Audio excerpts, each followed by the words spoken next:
Subscribe now and press the bell icon. Never miss an update. Hello guys, welcome to Sharing the Scoop. Today with us we have Anagha Bharadwaj. She's from Symbiosis Institute and she's doing her MBA in Banking and Finance. So let's hear from her. Hi Anagha, how are you doing? Hi, I'm doing great. How about you? I'm doing great as well. So can you tell us a little more about you and your educational background? Where are you from? Okay.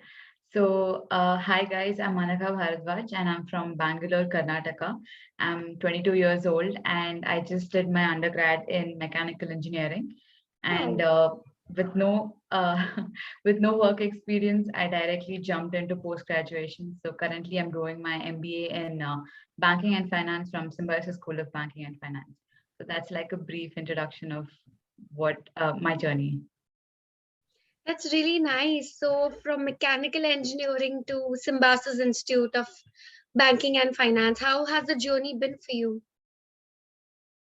So actually, I was always interested in finance as such, but I never really thought that seriously about it. But once I finished my undergrad, I thought that this is the right place. This is where I want to be. So I took it up pretty seriously, and I'm here. So it feels great, and it's been challenging in its own ways. Like there has been ups and downs, but especially coming from a science background and then to engineering and then shifting to banking and finance, it has been challenging, but it's been rewarding also because I've been learning things that I always wanted to study, like in a proper official manner, than just reading about it on the internet. So I think it's been good. It's been difficult, but been managing so far, so it's been great. That's Not a very problem. interesting. So right now, if I'm not wrong, you're on campus, right? Yeah, I'm on campus right now. Yeah. So how's it going for you? Can you tell us about your whole campus experience and how is SSBF? Yeah, so actually, this is the first time I've been outside home in my 22 years of my life. So this is like a very, very new experience and also I mean, it's truly amazing. Met some amazing people. The campus is beautiful. It's amidst the forest, like it's lush green everywhere. And it's like a whole different setup over here when compared to what it was at home. But I'm not complaining. I mean, it's really amazing and I'm having a great time. And yeah, the teaching also, I mean, shifting from online mode to offline has been there's a significant difference. And I mean, doing MBA physically makes sense, I feel. Online has been great. First semester was amazing. So currently I'm in second semester. So first semester we did it through online mode. And it was challenging in its own way because it was completely new for me, and not seeing the teachers physically, not able to interact with them actually made a little difference.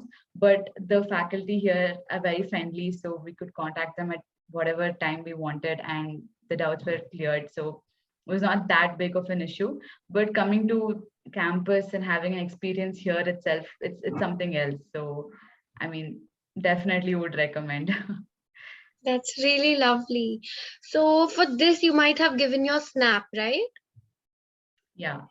So can you tell us a little bit more about the exam, maybe the challenges that you faced, your weaker subjects, your stronger subjects?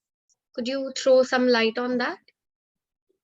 Yeah, sure. So since for our batch, I think we had three chances and we could write any two, and the maximum score of that would be taken. So I wrote two of the exams, which was I think probably on December 20 and Jan 9. That's the two dates that I took forward. And I applied a little different strategies on both the days to see to gain the maximum out of both the strategies basically. So one of it was since it was just 60 minutes, it was quite, we need to choose a particular strategy. You can't go there and start thinking that this is what I want to do now, because 60 minutes is very short. It's a very short duration. So one was just choosing easier questions from all the sections and then going to moderate and then switching to harder ones. That was one strategy that I applied. The other one was choosing the section which I was really good at and then solving all the questions of that properly. That boosted my confidence because I knew I was good at it and I knew those questions answers were right. So then it gave me confidence to shift on to the next section easily. So that was, I applied both and it sort of worked out in its own way. So that was a good experience. But since my personal strength was VA, verbal ability, because I read a lot, so and my speed is quite good, so I could finish that section very quickly. So that was a plus point for me. And what about math? That math was a bit challenging. I mean, I since I'm from engineering, it was quite fun, honestly, because these subjects were something which I had done long back, and but there were some topics which I was not really confident in. So I guess the main important thing that we need to focus on is your strength over here, more than becoming better in your weakness. I would recommend playing with your strength, because the more we need more accurate answers in short duration of time. So, and the choices are that you can focus on your strengths and you can still get a good grade. So that is something that Snap actually looks into. So quants also, there were a few topics I was average at, so I worked on getting better throughout the preparation time, and I used those techniques and did quants pretty decently.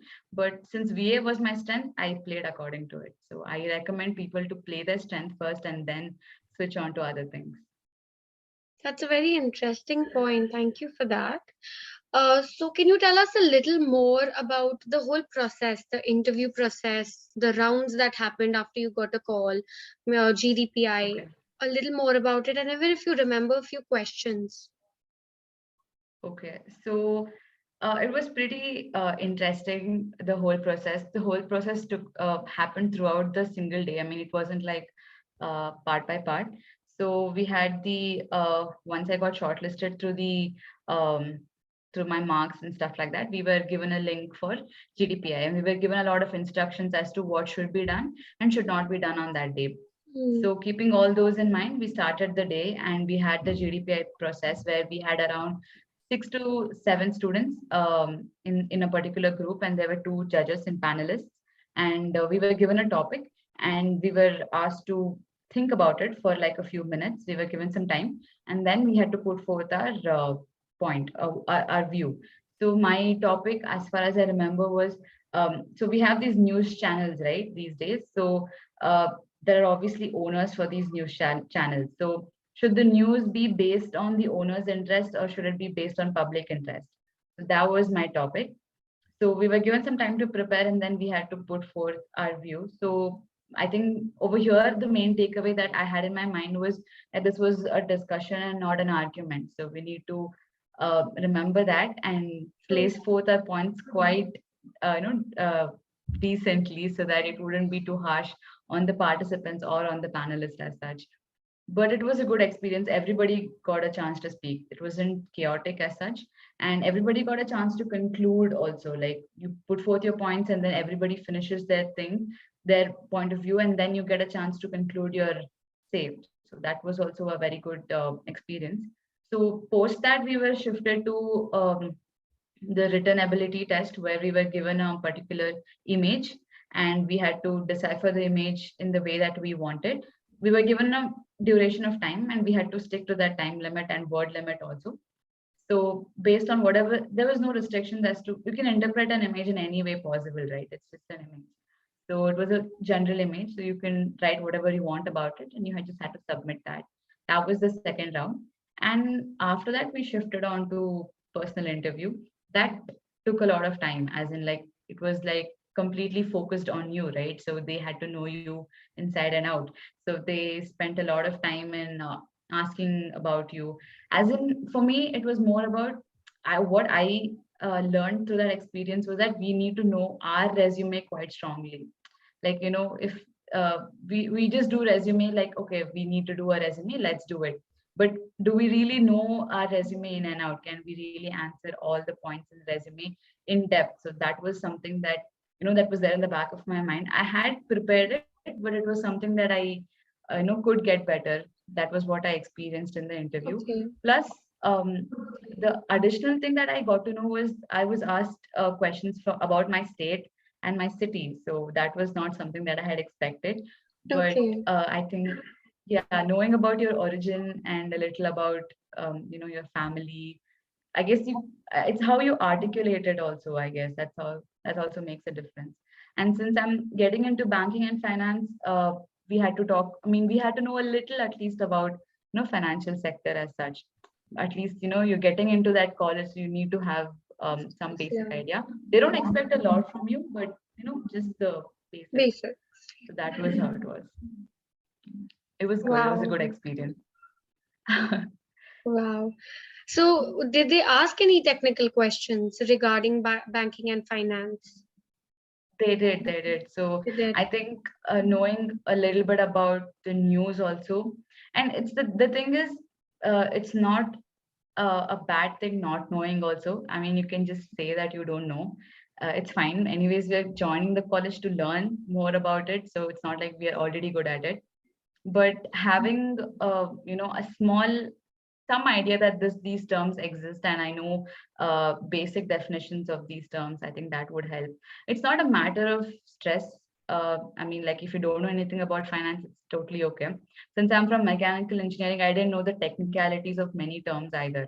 So I just told whatever I knew from, a layman point of view. So that was fine. I mean, the reaction from the panelists was not like, they were disappointed in the answer or something like that. They accepted whatever you gave. So as long as you knew something and you're honest about it, I think that would be okay. Perfect. Thank you so much for that. So, to quickly wrap it up, would you have any tip that you want to give the SNAP aspirants or MBA aspirants in general? Uh, so I think for me, it's always been, I always wanted to be in this sector. So I hope whichever specialization you're choosing, choose because you want to do it. And this is something that you want to pursue in your life and, as a career. So I think starting from a place where you like, that would be amazing, and not to compromise on anything as such. And coming to the exam point of view, I think last day preparation should not be done. It actually doesn't make sense because you need to de-stress a little bit. And like I said before, I think you need to play your strength. So keep giving mocks, understand where you know that for sure you're going to get that 1 mark for the answer, and work on it and get that better. And during the exam time, you just need to focus on the question. Like, most of the times whenever we give an exam, we have this thought that, okay, let's answer the question, but while we are answering, we have this idea that, okay, maybe this might be wrong, so this my score might drop down by 0.25. So we have all these permutations and combinations happening simultaneously in our mind while we are writing the exam. So that should not be done. Honestly, as the student, our job is to give the exam, and once we give the exam, we just need to focus on answering the question right. So I think if we do that, probably the result will follow as expected. So not to worry too much about the result. Just go with the flow, and all the best, I guess. Thank you. That's really kind of you. Thanks a lot. That was really very insightful. I'm sure the viewers have got a lot of clarity. And thanks for being here. We wish you all the best as well. Thank you so much. Thank you for having me.